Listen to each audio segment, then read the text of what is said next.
La presencia de la mujer en los años 50, a partir de los años 50, 60, es prácticamente nula.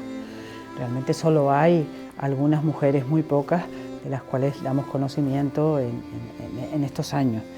Pero realmente hasta los años 70 es cuando realmente empieza la mujer a tener una presencia no habitual, pero sí encontramos presencia de la mujer en el arte. Ya yo creo que lo que es habitual es a partir de los años 80, no muy común, no muy habitual, pero empieza a ser algo que podemos reconocer, la presencia de la mujer en las exposiciones y en el arte. Yo creo que ya en el año 90 y a partir del 2000 podemos normalizar la presencia de las nuevas generaciones y de que la mujer ha tomado el espacio necesario, no solamente en el arte, sino en la cultura en general, en la sociedad en general, y empieza a ocupar el espacio que les pertenece.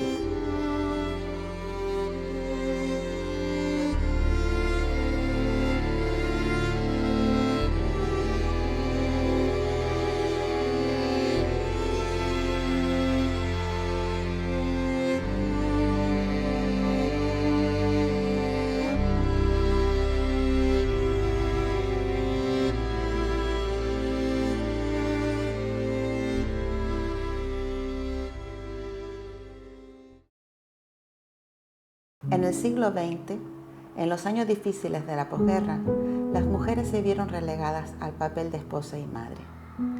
A pesar de ello, algunas decidieron romper esos moldes. Esta es la visión de tres artistas: Lola Massieu, Jane Millares y Pino Ojeda, que abrieron nuevos caminos para el arte. Fueron las pioneras del arte en Gran Canaria.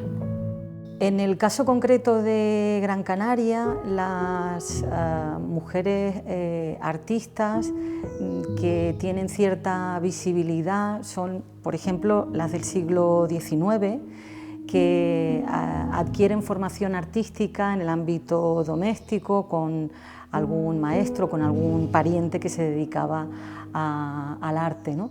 Es a partir de la segunda mitad del siglo XX cuando la visibilidad de las creadoras en Gran Canaria es más evidente que en otras épocas, y eso es debido sobre todo a su participación en exposiciones, por ejemplo, a la labor que se realiza desde el Gabinete Literario con las Bienales Regionales de Bellas Artes, ¿no?, donde participan muchísimas mujeres, también en espacios expositivos como la Galería Biot o el Museo Canario, ¿no?, donde exponen de forma individual muchas de estas creadoras. Pero es verdad que cuando en la década de los 60 hacen su aparición los grupos de vanguardia, como el caso de Nuestro Arte en Tenerife y el Grupo Espacio en Gran Canaria, podemos decir que ese es el momento en el que las mujeres se integran de forma oficial, ¿no?, formando parte de estos grupos de vanguardia en la creación artística de una manera normalizada, ¿no? Y a partir de ahí todo sucede de manera bastante natural hasta llegar a la época actual, ¿no? Partimos de los años 40, 50 y mucho más en España. Estamos en el posfranquismo. La mujer ocupa un lugar relegado en la sociedad a nivel general. No solo hay techo de cristal, hay un techo de cemento. O sea, para poder lograr el ser tú una mujer libre y una mujer que quiere imponer una diferencia respecto a los papeles asignados normalmente al hombre, hay que tener unas características, una grandísima artista, un carácter fuera de lo normal para imponerte a una sociedad que te daba unos determinados papeles, y eso se da en muy pocos casos. Ese lenguaje propio de cada uno, ya sea abstracto o no, yo creo que de alguna manera hace que nos fijemos en ellas como piezas fundamentales y referentes de un momento determinado de la intelectualidad y del mundo cultural de Canarias. Eran de una valentía admirable el que realmente lucharan por lo que ellas quisieran hacer, dieran ese paso al frente y se unieran en esos grupos de vanguardia. También tenían el sentido de pertenencia como artistas a la intelectualidad y a los grupos intelectuales de Canarias, que fueran la mayoría hombres. Eran mujeres que optaban por la modernidad. Hay un grupo de artistas a las que podemos denominar pioneras en muchos sentidos, ¿no? Tenemos el caso concreto de Lola Masieu, de Jane Millares y de Pino Ojeda, que irrumpen, ¿no?, en el panorama artístico ya desde la década de los 40. Y en el caso concreto de Pino Ojeda y de Lola Masieu, son pioneras de la abstracción en Canarias, con otras artistas como Yolanda Graziani o Vivi Milano. Ellas abrieron camino y de hecho se integraron en los grupos de vanguardia. Cuando empecé la investigación para mi tesis doctoral a finales de los 90, me interesaba recuperar y visibilizar toda la creación artística femenina en Canarias. El principal problema con el que me encontré fue la falta de información. Por eso tuve que acudir a archivos, a prensa de la época. Bibliografía existía muy poca. A nivel nacional, bueno, algunas publicaciones de historiadoras del arte como Estrella de Diego, que es un referente para los estudios de género en el campo de la historia del arte, pero sí que es cierto que había muy poca información.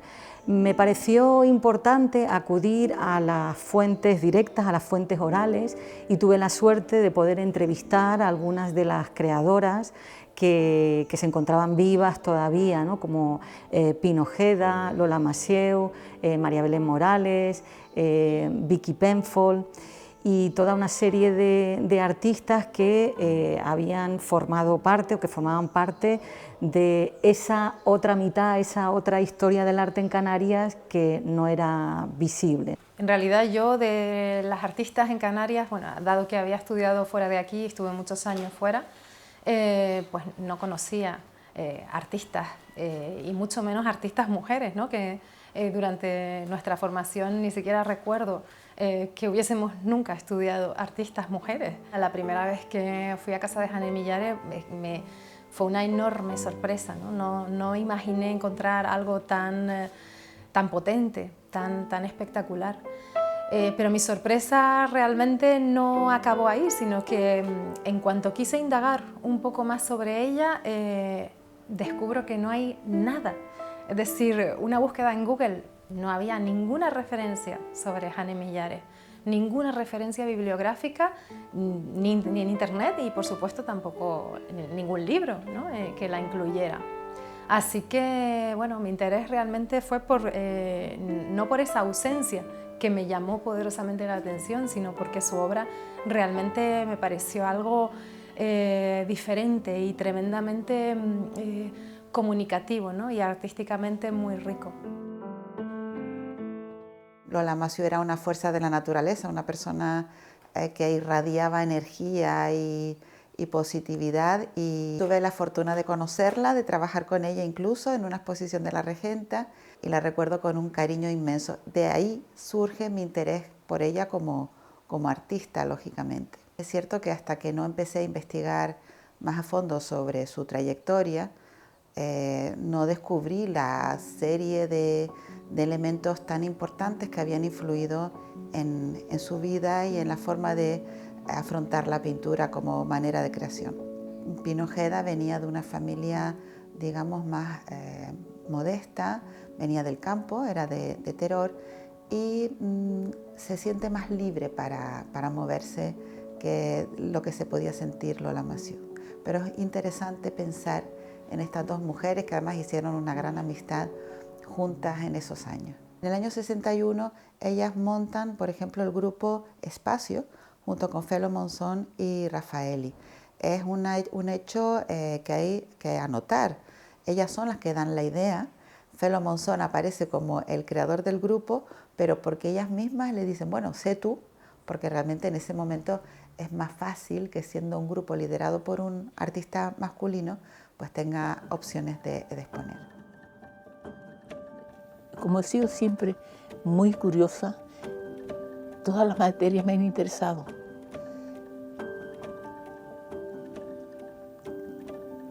Pero de una manera profunda. O sea, había en mí una gran curiosidad de saber, de saber, de saber.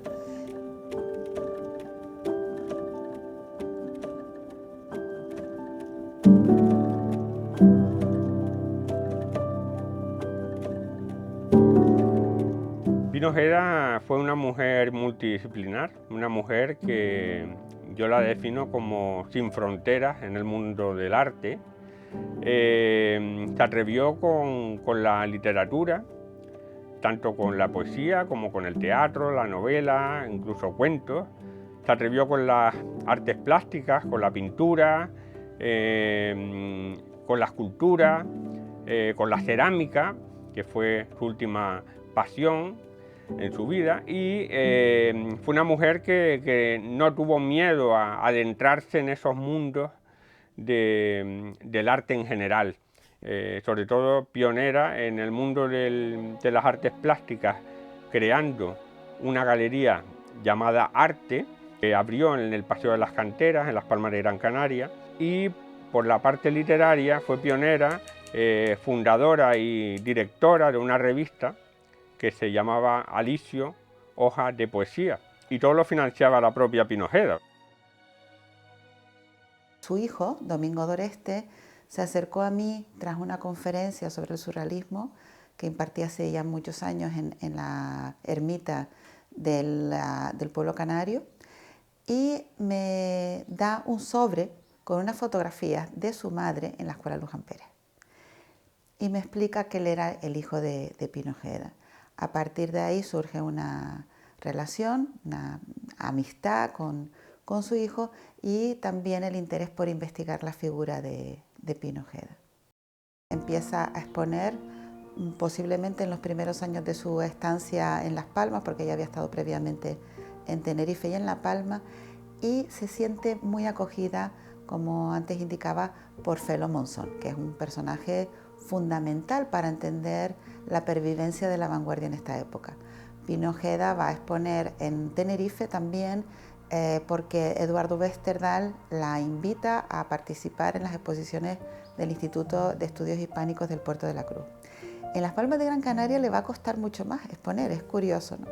Porque ella de hecho monta una pequeña galería, la Galería Arte, en la playa de las Canteras, para poder exhibir sus propias obras.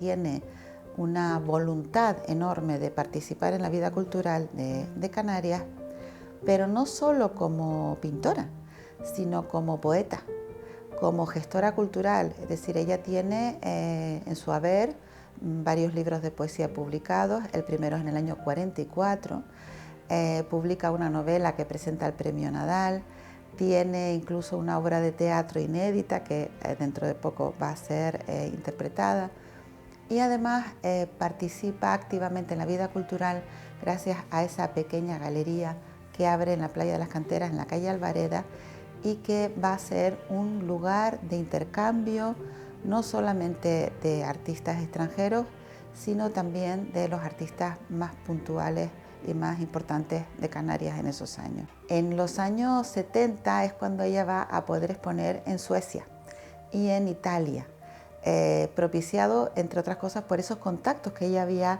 previamente iniciado a través de su galería. Y además era una mujer extraordinariamente decidida, con lo cual no solamente va a exponer en Suecia y en Italia, sino que va a aprovechar su viaje a Suecia para viajar hasta el Círculo Polar Ártico y conocer la Laponia. Esa visión cosmopolita, el visitar otras ciudades como Madrid, Barcelona, reunirse en el campo literario, en la Casa Pueblo, el compartir con Vicente Alessandre, Montesino, Gerardo Diego, Carmen Conde, con todas esas personalidades en Península, pues le dio una mayor proyección mental también para la pintura. Destacó en literatura, se le conoce mucho, pero su faceta pictórica fue la que sustentó sus pilares. Yo muchas veces no sé ni dónde empieza mi realidad o dónde empiezan mis sueños.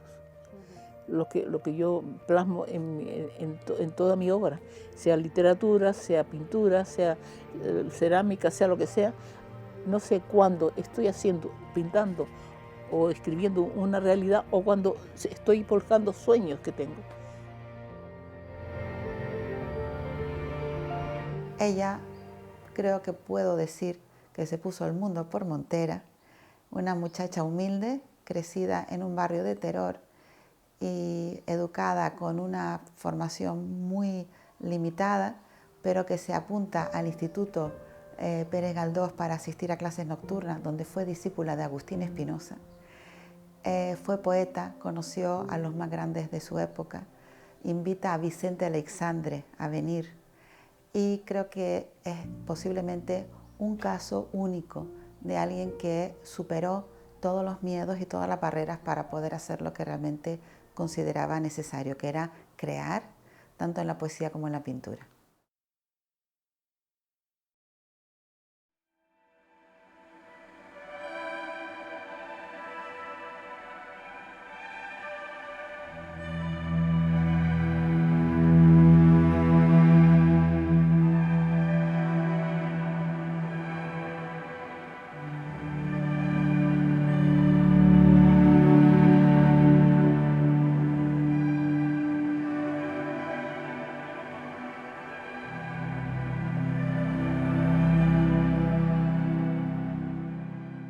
Lola Massieu era una mujer de una familia muy conocida de Las Palmas, acomodada, y tiene, como ella siempre afirmó, la suerte de casarse con un extranjero, con el señor Kamalich, que fue lo que le permitió a ella tener esa libertad de movimientos que en aquella época era impensable. No olvidemos que Lola Massieu empieza a asistir a la Escuela Luján Pérez durante los años 50, cuando ver a una mujer sola con tanto caballero alrededor resultaba cuanto menos sospechoso. Ella tuvo siempre el apoyo de su marido y también el apoyo de su tío, Colacho Massieu, que además había sido su primer maestro. Sin embargo, siempre dijo, y lo dijo también Pino Ojeda, que habían sido muy bienvenidas y muy acogidas, empezando por Felo Monzón y por Plácido Fleitas, que las habían tenido en altísima estima desde el primer momento. En el caso de Pino Ojeda era una viuda de guerra, su marido había muerto en el frente en los años de la Guerra Civil, y ese elemento, el hecho de ser viuda, de alguna manera le permite salir y entrar sin tanto dar que pensar. Lola Massieu, la relación se establece a través de Felo Monzón y la amistad con Eduardo Westerdal. Y es precisamente una exposición en Múnich donde Eduardo Westerdal escribe en el catálogo lo que hace que Lola Massieu sea reconocida ya también a niveles internacionales. Lola Massieu se hizo pintora, creo que jovencita, más o menos con la edad de 18 años, con su tío Colacho Massieu. Después hubo una desavenencia entre los dos, mi madre lo dejó, se dedicó a otros menesteres y ya siendo un poco más adulta fue cuando realmente retomó la carrera de pintora. El arte para Lola significaba casi todo. Ella veía arte en todo, en la manera de ser, manera de comunicarse. Creo que mi madre sin arte no hubiera sido quien fue. Soy bastante vital, soy bastante... Cuando me gusta una cosa no cambio, no soy una persona que cambia, no he cambiado en mi pintura, no he cambiado en mi política, no he cambiado en nada. Pero sin embargo, en la pintura siempre he tenido un poco de complejo, no sé por qué, quizás por la marginación en que se sometió a la mujer en aquellos tiempos. Una mujer pintora tenía que ser una mujer cursi. Tenía que ser una mujer que pintara amaneradito, el mar, los paisajitos, las florecitas, todas esas cosas. Y como yo era todo lo contrario, pues claro, rompí con un molde que la gente no estaba acostumbrada. Mi madre, tú siempre las habrás oído que quería que le dieran todos los elogios en vida y creo que lo consiguió. Creo que le costó mucho salir, porque le costó. Mi madre tuvo que pasar mucho y sobre todo con su arte, es decir, apostar un poco por ella al principio, porque es la verdad, apostar un poco, al final empezaron a darle, a hacer exposiciones, a llamarla, pero le costó. Al final creo que consiguió que la valoraran, porque si te pones a mirar, tiene casi todos los premios que se podían dar en aquel momento a un artista, porque no voy a clasificar si hombre o mujer, pero a un artista y encima mujer. Fue la única mujer premio Canarias de Bellas Artes e Interpretación en la modalidad de pintura, hasta que hace muy poquito recibió el premio Maribel Nasco. Y Lola Massieu además tuvo un gran reconocimiento no solo como artista, expone en sitios fundamentales en Canarias como es La Regente y el Círculo de Bellas Artes, sino como docente. Es decir, ella es una persona que tiene una amplia red de discípulos, de gente que aprende con ella, y además en su momento fue asesora cultural del Cabildo de Gran Canaria, con lo cual también tiene esa potestad de indicar, de orientar en la medida de lo posible pues, la política expositiva del Cabildo. La decisión y el carácter que tuvo, unido a, como decía, un entorno familiar que la ayuda y la apoya, le permite viajar, le permite exponer, y en el caso de ella posiblemente el hecho de vivir en Canarias no supuso un hándicap extraordinario si lo comparamos con otros casos de la época, sino una ventaja, porque de hecho la Angostura, ese maravilloso lugar donde vivía, se convierte en un personaje más de su obra.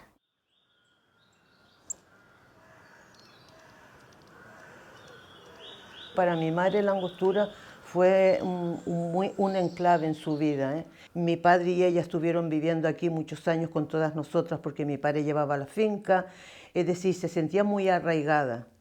Y mi madre bajaba todos los días a buscar a mi padre con el perro que teníamos y llegaba hasta el puente de la Calzada. Mi padre la recogía allí y subían los dos a la Angostura otra vez aquí. Y después las circunstancias de la vida hizo que por problemas económicos se terminara también metiendo otra vez en la Angostura ya como mujer adulta. Porque claro, cuando ellos venían aquí de jovencitos, venía también Colacho. Y entonces lo tienen como muy arraigado en su entorno, el pueblo de la Angostura, el paisaje de la Angostura y esos recuerdos que tienes de tu infancia y de tu adolescencia. Y encima ya mi madre, la madurez y la vejez, que la vivió también aquí. Tuvimos una hermana con problemas, no sé cuál palabra decir, y murió. A partir de ese entonces creo que mi madre volvió a retomar con mucha fuerza la pintura. Y a partir de ahí empezó quizás por el sufrimiento de la pérdida. Fue una pionera en su momento, se tenía que arriesgar a avanzar como avanza la vida y como avanza el mundo. Fue una mujer muy avanzada, una mujer muy integrada y muy comprometida. Es decir, a mi madre la podía llamar para cualquier obra social, que siempre estaba dispuesta a regalar un cuadro, a una marcha, a una acampada o a una banderada, es decir, un asadero, es decir, como la llamaran para cualquier obra social, siempre estaba dispuesta a ir y ayudar. En el campo del arte es complicado profesionalizarse y en el caso de las mujeres todavía más, ¿no? Cuando quieren formar familia o tienen hijos o hijas, hay un parón en sus carreras profesionales que en algunos casos implica el fin, ¿no? de lo que pueden ser sus trayectorias profesionales. Mi madre luchó mucho por las mujeres y por el feminismo en este país. Es decir, estaba siempre detrás de cualquier reivindicación por parte de la mujer. Creo que sí, que tuvo importancia y que creo que abrió camino sobre todo a las mujeres artistas de Canarias. En la recepción crítica de la obra de las creadoras a nivel general siempre ha habido ciertos prejuicios por el hecho de ser mujer. Se habla de un arte femenino, pero no se habla de un arte masculino. Se habla de un arte femenino como un tipo de creación vinculada a las mujeres con unas características muy definidas, ¿no? Temas íntimos, domésticos, colores claros, formas redondeadas, ¿no? Algo que no existe, igual que no existe el denominado arte masculino. No se valora de la misma manera, ni críticamente ni económicamente las obras que producen las mujeres. Por ejemplo, si vamos al terreno del mercado del arte, las cotizaciones de las obras de las mujeres son menores y el hecho que lo justifica no es otro que haber nacido mujer o ser mujeres, ¿no? Mi madre le costó muchísimo abrirse camino en el arte porque en aquella época las mujeres y en la sociedad donde ella vivió no estaban acostumbradas a que una mujer trabajara y sobre todo se hiciera artista. Es decir, eso era como hablar otro idioma. Entonces, efectivamente, sí le costó muchísimo abrirse camino, ¿eh?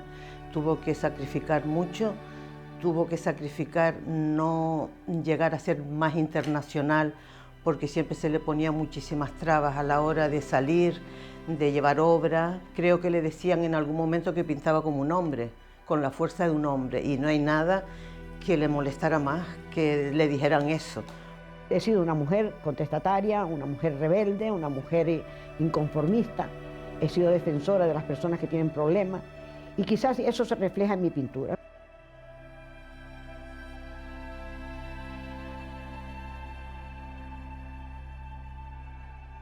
Uno de los principales problemas creo que sigue existiendo en la actualidad, ¿no? Que era exponer fuera. O sea, cómo llevar tu obra fuera, hacer exposiciones más allá del ámbito regional. Y también que lo que producían, su producción artística, se tomara en serio, no se considerara un mero capricho, una afición pasajera, entender que se podían dedicar profesionalmente al arte como sus colegas varones, ¿no? La mayoría de ellas tenían dificultades para acceder a esas enseñanzas artísticas. Por eso hay que recordar la importante labor de la Escuela Luján Pérez a partir de la década de los 40 del siglo XX y también de las academias municipales de Abraham Cárdenas. A esos dos centros asistían muchas mujeres, ¿no?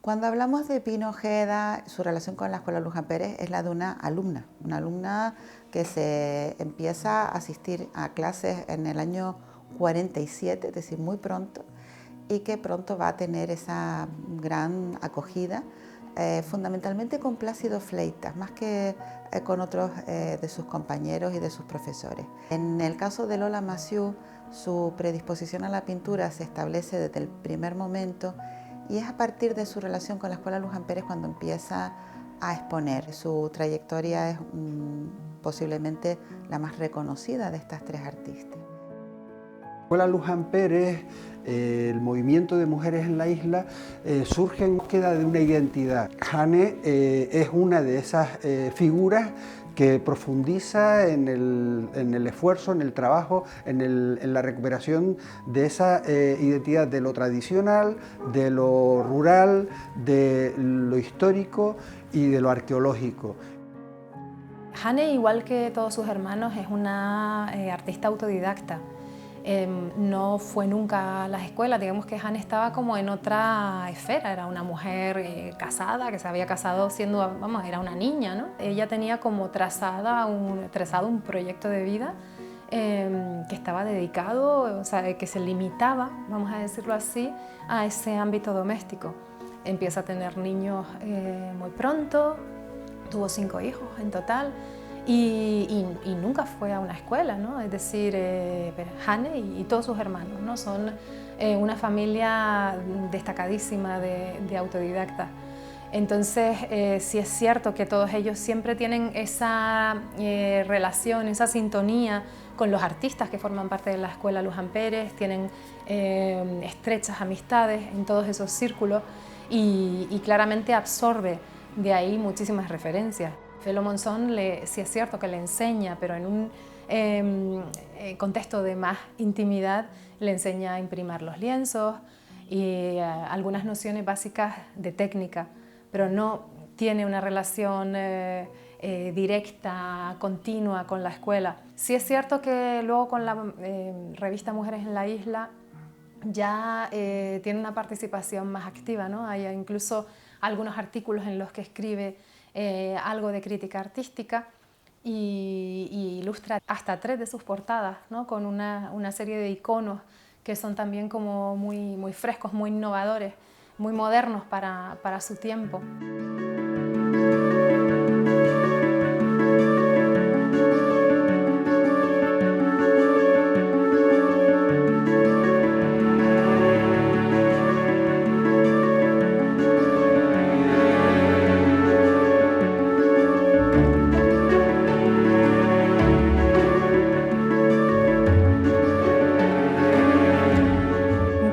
isla es un caso claro de asociacionismo femenino. Fue un proyecto tan bonito, fue un proyecto tan novedoso, un proyecto tan arriesgado.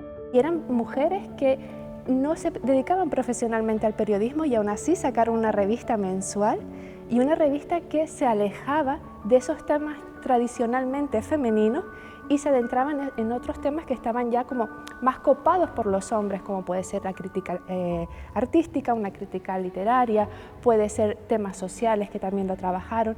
Y yo creo que Mujeres en la Isla fue un revulsivo para aquella época y más en una isla, porque ten en cuenta que fue un colectivo de mujeres isleñas, es decir, que son como doble exclusión. Primero por ser mujer y luego por ser isleña, que no estabas en el epicentro en Madrid, que era donde estaba todo el meollo cultural, social y político en aquella época, y las comunicaciones no eran tan fluidas como es ahora. Mujeres en la Isla rompe con lo que había sido la literatura de las mujeres entonces. Ellas hacen crítica literaria, ellas van a exposiciones, escribieron mujeres muy importantes en la revista, no solo Las Canarias, sino que luego se abre hacia la península. La revista tenía una sección que se llamaba Para las Islas de Allende del Mar, donde había colaboradoras que escribían artículos, pues una estaba en Holanda, otra estaba en Buenos Aires, en Italia, y ellas escribían artículos para luego ser publicados en esa revista, hablando pues, de alguna actualidad que haya sucedido pues, en el país donde residían, alguna exposición de algún artista importante, pues también hacían la crónica y la mandaban a la revista. Fue una revista que, a pesar de ser isleña, estuvo con muchísima conexión a nivel internacional. Sin proponérselo, fue como una avanzada del feminismo, porque dio a las mujeres una posibilidad que antes no tenían. A ellas les interesó solamente cultivar la inteligencia y que las mujeres tomaran un protagonismo que hasta la fecha no tenían, sin importar la ideología. Tuvieron un gran valor porque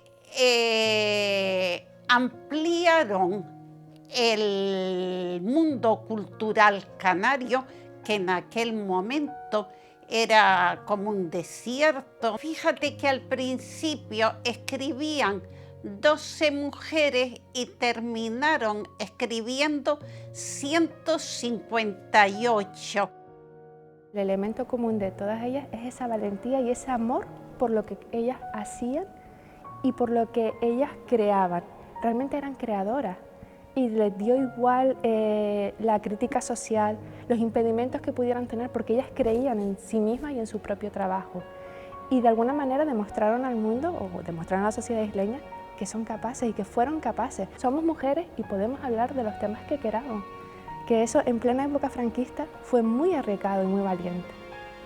El hecho de que se dé aquí Mujeres en la Isla, yo creo que da una idea de lo que significa la sociedad de Las Palmas de Gran Canaria y lo que significa lo cosmopolita que puede ser esta ciudad, la cual hay que reivindicar también en un momento tan difícil como el posfranquismo. Pero yo creo que Las Palmas de Gran Canaria en particular es una sociedad abierta, una sociedad muy moderna, venía del puerto, la influencia inglesa, da una libertad, vamos a llamarla, no sé, invisible, que da pie a que algunas mujeres puedan haber dado ese paso adelante.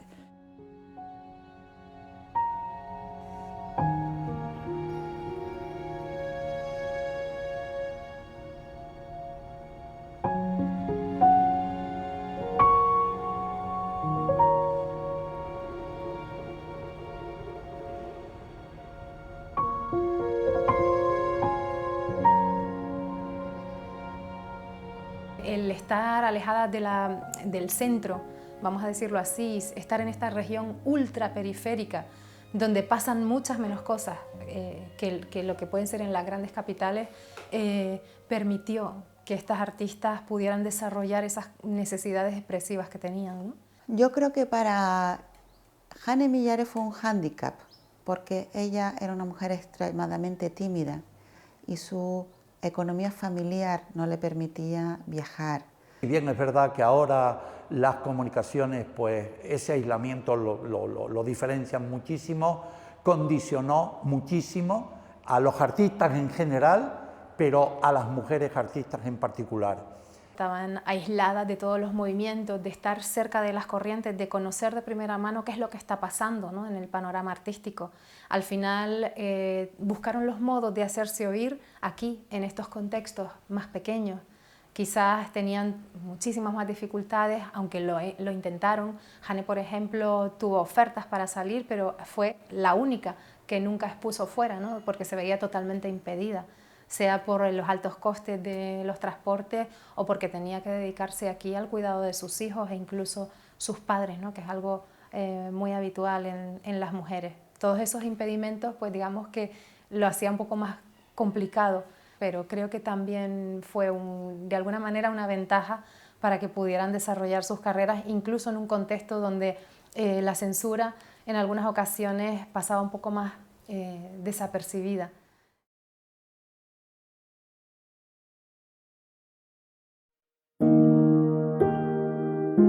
En diciembre del año 65, el 2 del 12 del 65, 12 artistas mujeres, aunque como dicen las crónicas de la época, la obra de Jane Millares no llegó a tiempo, pero eran 12 mujeres, exponen en una muestra en el Círculo de Bellas Artes de Santa Cruz de Tenerife, donde no participa ningún artista varón. Primer dato muy importante. Y la exposición se programa expresamente de ese modo. Hay una voluntad de que la exposición sea solo de mujeres. Estamos hablando del año 65. Todo esto hay que ponerlo en su momento, en pleno franquismo, imagínate. La repercusión fue más allá de lo que yo creo que ellas mismas esperaban. De hecho, hubo varios periodistas, recuerdo el Fido Alonso, que se ocupó y bastante de esta exposición. También Olga Álvarez escribió, también Pilar Tinao, y hubo alguna crónica más en aquel momento. Carlos Pinto Grote también se pronunció al respecto, porque además fue invitado a participar, de modo que efectivamente llegó a tener un eco en los medios de comunicación. E incluso algunos de ellos la señaló como la exposición más importante que había tenido lugar en ese año. Y el paso del tiempo también nos ha hecho ver otra cuestión importante y que me gustaría señalarla en este caso, y es cómo hemos dejado por el camino algunas mujeres artistas que yo considero que hay que prestarle atención. Yo pondría en primer lugar Lola Massieu, porque tal vez fue a nivel de plástica la que se adelanta consiguiendo posicionarse en el conjunto del arte en Canarias al mismo nivel que sus compañeros varones, sin cuestionamiento de ningún tipo. Es más, en muchas de las citas ella aparecía en solitario.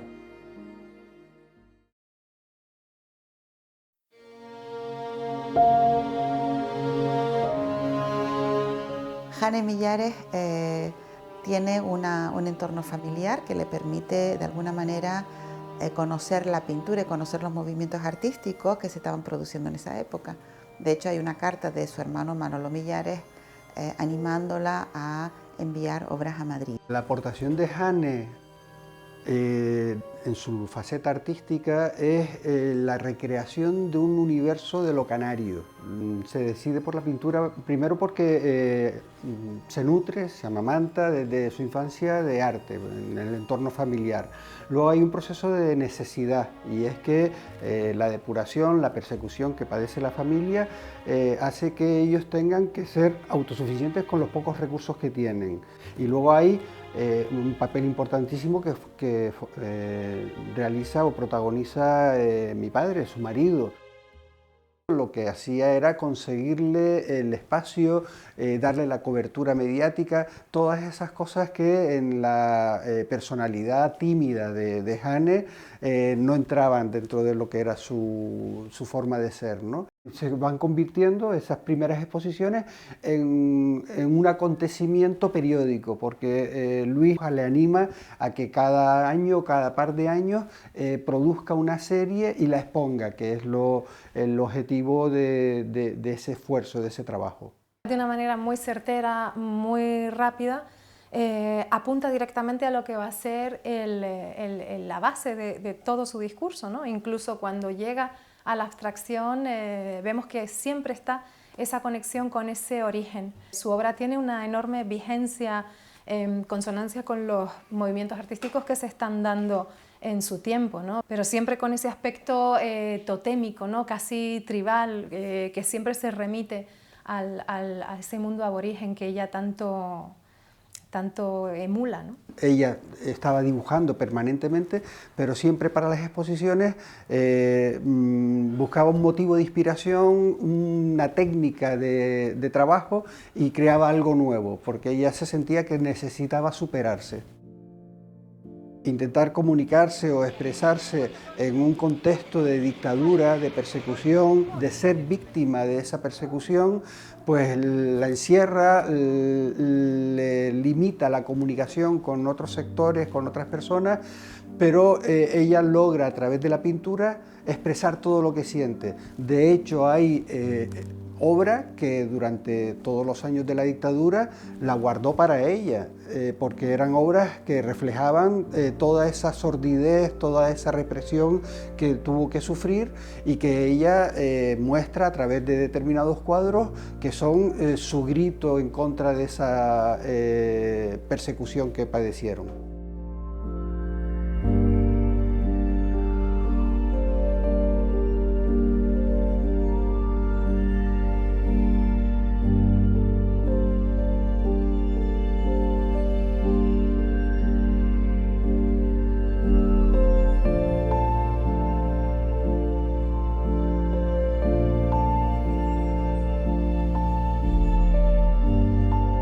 Me enrollo yo sola ahí, pensando en todo lo que hemos pasado, lo malo, lo bueno, todo.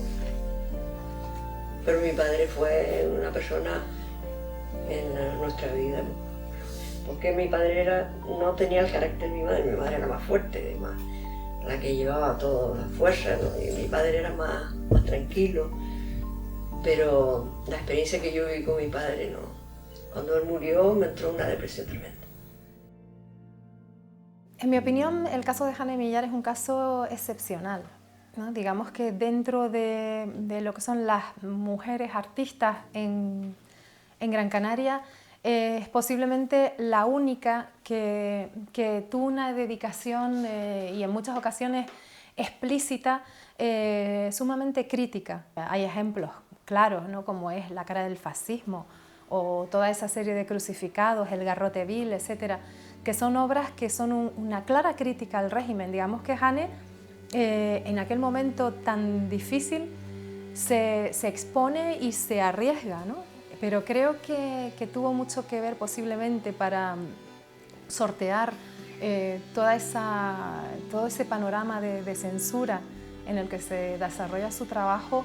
Creo que también su personalidad, ¿no? Digamos que casi fue una especie de colchón protector su personalidad tímida, ¿no? O sea, al ser como pues, una mujer dedicada a sus 4 niños y demás, digamos que pasaba un poco desapercibido lo crítico, lo fuerte y lo punzante que en realidad era su obra. Ese tríptico de la serie Origen, que se llama así precisamente, había ganado la Bienal de Bellas Artes que se celebraba en el Gabinete Literario en el año anterior.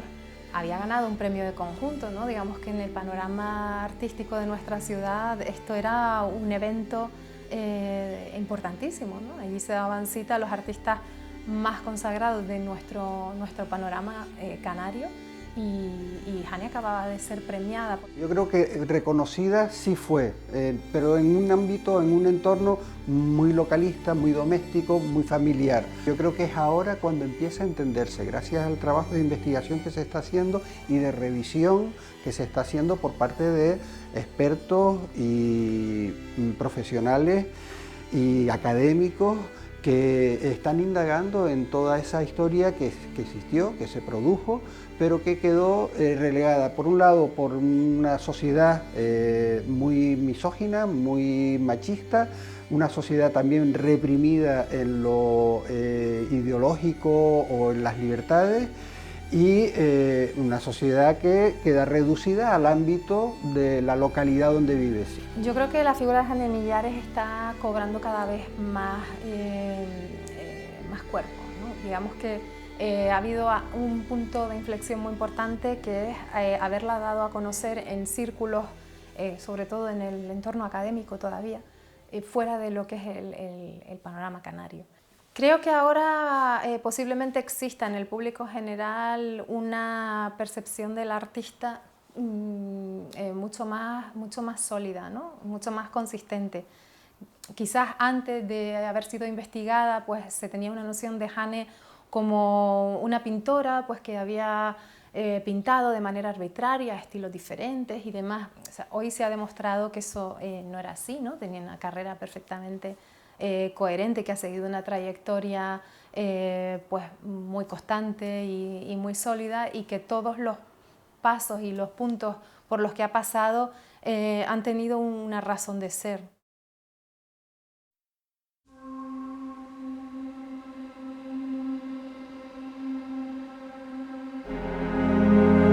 Es muy importante para las jóvenes generaciones de mujeres artistas en Canarias contar con referentes, no solo en el campo del arte, en cualquier campo, referentes femeninos. Por eso es necesaria la visibilidad y la recuperación de todas estas biografías, localizar sus obras, reconstruir sus trayectorias a través de publicaciones, que en los museos y centros de arte de Canarias se integren en sus colecciones obras de estas creadoras, porque para uno de los problemas a los que se han tenido que enfrentar las jóvenes artistas en Canarias es precisamente ese, la falta de referentes femeninos, ¿no? Convertir en referencias mujeres ocultas creo que es una labor fundamental que tenemos que hacer desde la historia, desde la literatura, desde el arte en general. Cada día tenemos que trabajar más en que las referencias se hagan visibles. Estamos aquí, tenemos que romper esos modelos. Yo creo que ha sido una lucha del feminismo y de las mujeres la que ha logrado, no solamente en la lucha por la igualdad, en la lucha de ocupar el espacio que nos pertenece, como que somos la mitad de la especie humana. Si miramos de los años 40 a la actualidad, hay que decir, se ha caminado muchísimo, pero todavía la lucha por la igualdad no debe de cesar. Y creo que es una lucha que, aunque parezca que se ha normalizado, y se ha normalizado bastante, por supuesto, no quiero ser negativa, pero que hay que decirla, reivindicarla y hablar de ella cada vez que podamos. Yo creo que sí tenemos que tener la misma igualdad en cuanto a derechos, en cuanto a oportunidades, en cuanto a salarios, en cuanto a cargas familiares. Por lo tanto, la igualdad yo creo que es un término que tenemos que seguir luchando y tenemos que seguir perfeccionando y conseguirlo, que eso para mí es fundamental. Hemos avanzado a base de lucha, a base de que ha habido unas mujeres que han dado el primer paso y que se convierten en referencia. Y yo creo que en el caso de las mujeres la referencia es muy importante, el ver que si lo ha hecho ella, yo lo puedo hacer. Eran mujeres de gran carácter. Yo creo que eso les ayudó mucho a ser proyectoras posteriormente con su obra, ¿no? Referentes como Lola Massieu, Jane Millares y Pino Ojeda pues son fundamentales para el desarrollo de todas estas futuras generaciones. Ellas vivieron una época muy difícil, pero yo creo que eso las fortaleció aún más, las hizo mucho más firmes y decididas a la hora de mantener y desarrollar su objetivo de vida, que era el arte.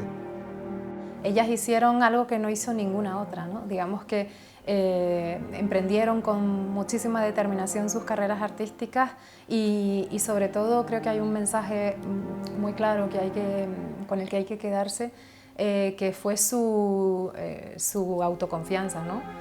Su fe en sí mismas. Tenían clarísimo que iban a hacer del arte su forma de vida y siguieron con ello hasta el final, ¿no? Son tres artistas extraordinarias y su aportación, además su valentía y su decisión a la hora de dedicarse al arte hay que tomarlo como una referencia y ojalá se tome como una referencia ahora y en el futuro.